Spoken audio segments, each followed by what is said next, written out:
know who you think I am. My name is Hanno, and I have no mother or none that I can remember.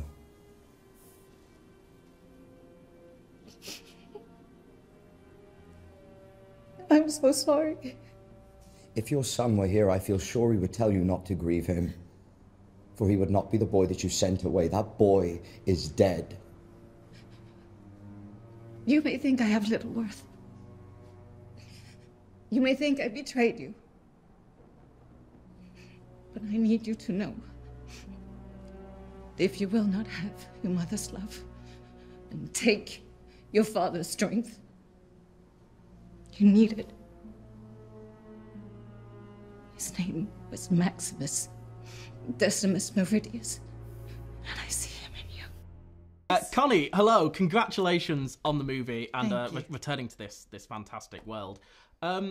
Obviously, you've said before that working with Ridley on the first Gladiator was one of your favourite experiences as an actor. Was it an immediate yes before you were even given a script this time?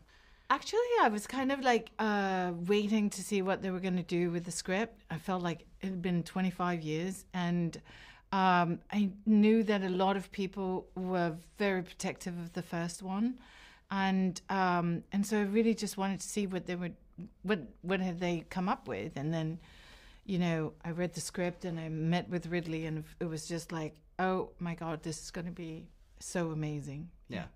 Were you also one of those people who felt very protective of the first films as well? No, because I hadn't really seen it, so I was like sort of like it existed on its own. It was like its own thing. And but once I read the script, I just it was more something to do with the fans. It was something that I wanted to be sure that we were honoring all that love in a way. Yeah. I know that when you made the first film, you gave Ridley Scott, I think, 20 pages of script notes, just fact-checking the historical accuracy of the film. Did you do the same thing this time around? No, but I didn't need to.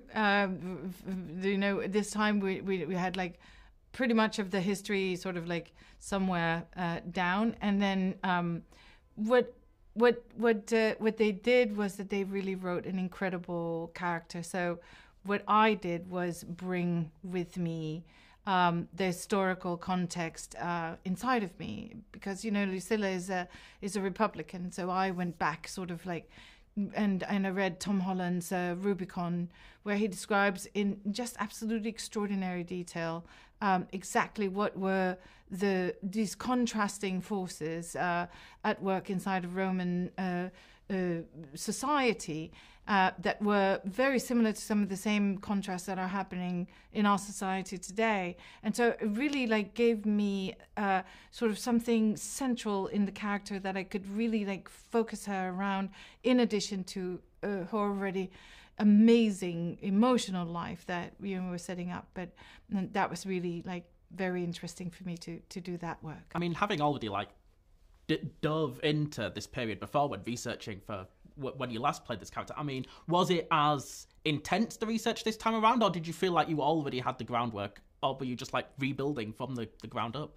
No, it was a different woman this time, because she's a grown woman. She's like myself, a woman who's been around and has been sort of burnt by life. She's been honed by life. She's a very different woman than she was 25 years ago.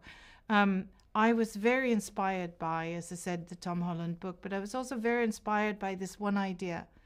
And that is that during this time in actual history, after the death of Commodus, you've really seen just like a succession of ever worsening rulers, people who are basically buying the emperorship from the Praetorian Guard, who's like auctioning it off to the highest bidder. And I imagine what it must, if she had been alive during this time, what Lucilla would have felt, watching the absolute destruction of everything that, the norms and the ethics that her father had in and of himself, installed and had, taken for granted that these would continue to guide Rome.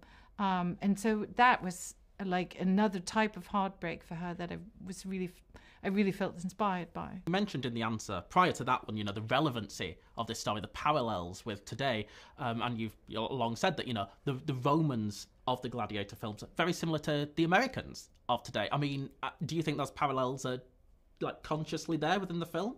I think that a lot of the things that Ridley does is on purpose, but he also spoke on stage a few weeks ago about like his experience being a child of the Second World War. I think we all, for decades now, have had the experience that authoritarianism in all its different shapes exudes and exerts a completely unacceptable control over people's lives and really runs this enormous risk of running a country into the ground.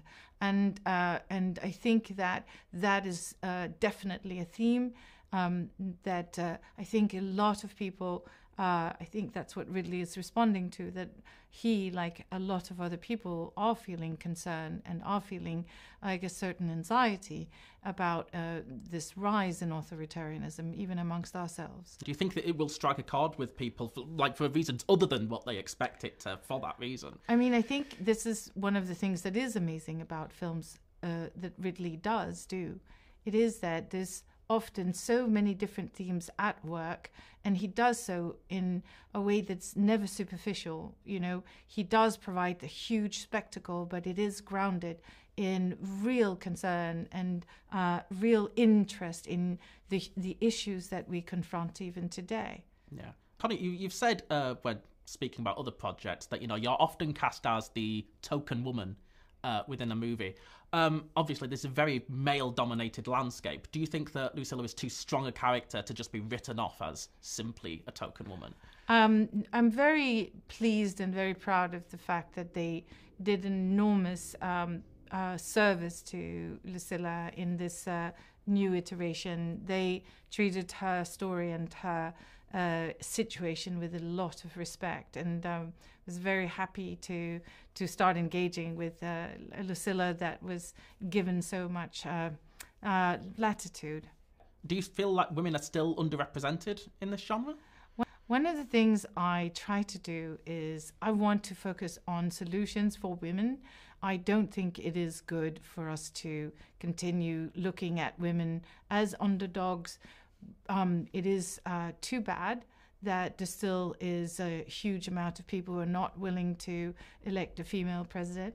But I certainly believe that it is a mistake and that we just have to keep on pressing on. It's a very bad segue here because I'm going from a question about women to a question about a man. But in the film, your character, of course, sees your son, played by Paul Mescal, and says that he looks just like his father. So I would just want to end by asking, do you see a young Russell Crowe in Paul Mescal?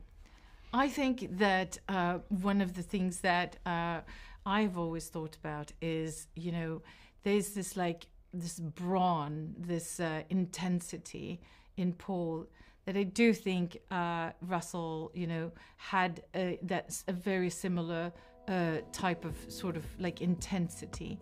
And so in that way, there's a great intensity. But really what we also point out in the film is that he looks very much like Marcus Aurelius. Yeah. Well, Connie, a pleasure chatting with you. This was a great conversation, and congratulations again on the movie. Thank you very much.